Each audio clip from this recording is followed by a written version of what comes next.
Well, all this week, Gene has been telling us about a weather system that could, in theory, bring some severe weather to our area. I know you've been tracking it. Yeah, ever since the weekend, really, we started noticing this system coming out of the Pacific Northwest and heading in our direction. We just had clouds today. It's been a pretty mild, kind of spring-like day. Take a look outside, and you see the clouds in Fayette.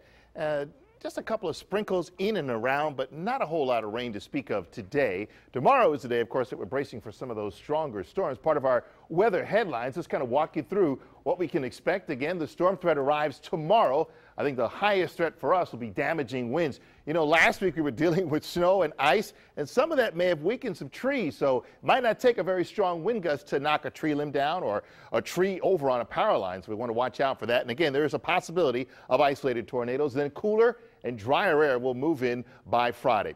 Now, every 6 hours, we run our exclusive TitanCast computer model and we get a better idea of the timing of this storm. Now, right now, the model is indicating that the storms may not arrive until the early evening hours. We stopped the model at 8:30. You see these storms are just approaching the Alabama state line. Now, it's possible that the timetable could be sped up as we head into tomorrow, so we'll have to watch this very carefully. But right now, it does look like the storms will start to head in our direction as we get closer to midnight. And whenever I see the model show these lines of red or these dark colorings, that indicates to me that there's the potential for strong straight line winds, the kind of winds that could, again, knock down trees or at least tree limbs. I don't really anticipate a big tornado threat, but it's possible that along this leading edge you could have a brief spin-up tornado, and at night this will be very hard to see and even get too much of an advance warning. Then after midnight, the storms push off in East Alabama, and then we'll start to see some clearing, and that'll usher in some drier air as we head into Friday. So it will be much cooler than it will be tomorrow or today. Tomorrow we're expecting temperatures to climb into the 70s. Now, as far as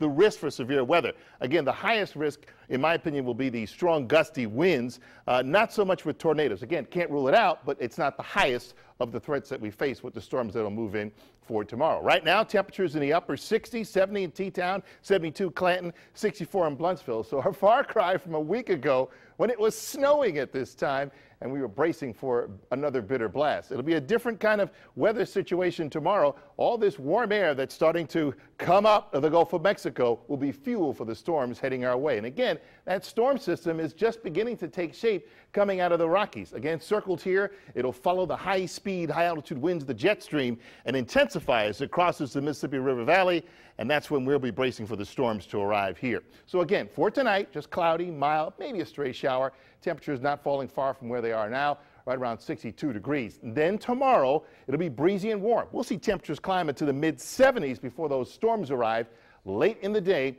and on into the evening. You know, I rate the next day's weather on a scale from 1 to 10. It's called the Norman number. And for tomorrow, it's only at a 5, and it will definitely go lower on into tomorrow night.